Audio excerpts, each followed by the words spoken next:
I still hear her voice at night. It doesn't matter where I go. Even now, far from the village, she finds me.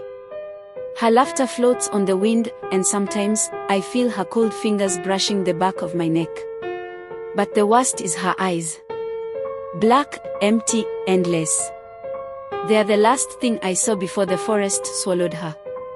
Let me tell you what happened.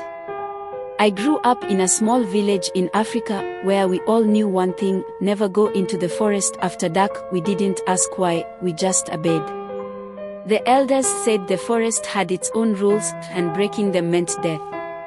Some said worse than death. Then came Naki. She was a strange girl.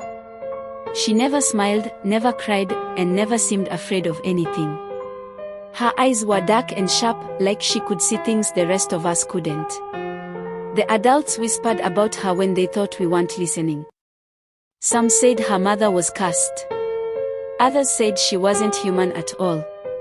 One evening, Naki came to me. She had that look again, the one that made me feel like a bug under a magnifying glass. "Do you want to see something special?" she asked. I should have said no. I should have run. But I didn't. We walked to the edge of the forest as the sun started to set. The trees were tall and thick, their shadows stretching like claws. My heart pounded, but Naki didn't hesitate. She stepped into the darkness, and I followed, too scared to be left alone. The deeper we went, the colder it got. The air smelled strange, like rot and wet earth. The silence was wrong. No birds, no crickets, nothing. Just our footsteps crunching on dead leaves. Then we reached the clearing. In the center was a massive tree, unlike any I'd ever seen. Its bark was black, its roots tangled like snakes, and its branches reached out like twisted arms. But what caught my eye was the trunk. It pulsed, like it was alive. "This is where they live," Naki said. Her voice was calm, like she was talking about the weather. "Who?" I whispered. "The ones who laugh." Before I could ask what she meant, Naki stepped forward and placed her hand on the tree.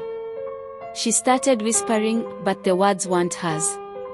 They were deep, guttural, and made my stomach twist. The tree groaned.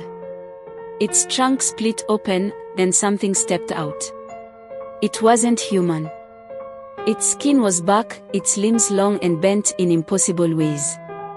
Its head tilted, and its glowing red eyes locked onto me. It smiled, its teeth jagged and sharp.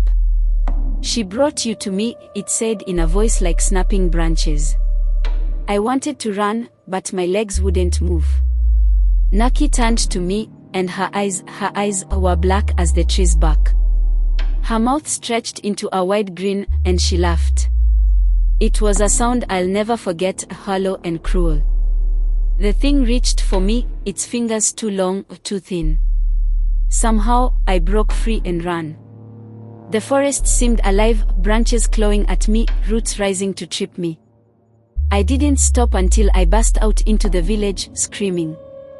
No one believed me at first. But when they went looking for Naki, they found her aunt instead. She was dead, her body twisted and broken like a doll. Her mouth was wide open, frozen in a silent scream. Naki was never found.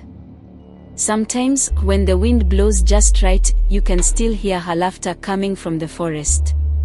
People say she's still there, waiting to bring someone else to the tree. I'll never go back. Not for anything. But if you ever find yourself near a place like that, and you meet someone like her, remember this: some things shouldn't be seen. Some places shouldn't be touched. And some people aren't people at all.